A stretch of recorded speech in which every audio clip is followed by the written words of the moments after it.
Hello everyone, welcome to my new another video. কেমন আছেন সবাই? আশা করছি সবাই ভালো আছেন, আমিও ভালো আছি। তো দিস ইজ ফ্রাইডে, ঘুম থেকে উঠলাম খুব তাড়াতাড়ি, উঠেই চলে গিয়েছিলাম সেলুনে গিয়ে চুল বেডটা সেট করে আসলাম। আর এসে দিকে বাসায় কিছু গেস্ট এসেছেন, তো আমি তাড়াতাড়ি করে স্নান করে আসতে আসতে দেখলাম ওনারা বের হয়ে গেছেন, আর বাবা গেছেন বাসার সামনে আগায় দিতে।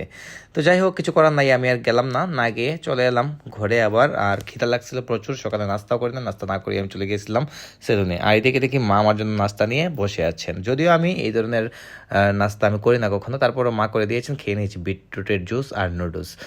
তো জিজ্ঞেস করলাম যে রান্না টান্না হয়ে গেছে কিনা, মা বলতেছে না, রান্না এখন কিছুই হয় নাই, লেট হবে। তো আজকে অনেকটাই লেট হয়ে গেছিলো, তারপর খাওয়া দাওয়া করে একটু লেটে আমি ঘুমায় পড়েছিলাম, আর ঘুম থেকে উঠতে উঠতে দেখি সন্ধ্যা হয়ে গেছে। তো এদিকে মা ঠাকুর করে ঢুকতেছেন, আর আমি নিচে নামছিলাম এক কাপ কফি খাবো। সন্ধ্যার সময় চা কফি কিছু একটা আমার খেতেই হয়, তাই আমি নিচে নামছিলাম, ভাবলাম নিজেই বানায়া খেয়ে নিব। নিচে নেমে দেখলাম যে বাবা আমাদের স্টোর রুমের মধ্যে কি যেন একটা খুঁজছেন। তো দেখলাম যে এদিকে বাজারের ব্যাগ বের করতেছেন, মানে বাবা আজকে সকালে বাজার যান নাই, আজকে শুক্রবার ছিল, বাসায় গেস্ট ছিলেন, দ্যাটস ওয়াই যাওয়া হয় নাই। তো সন্ধ্যার সময় যাচ্ছেন।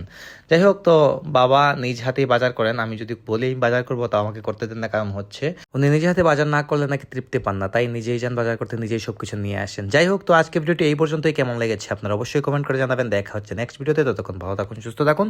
Thank you so much for watching.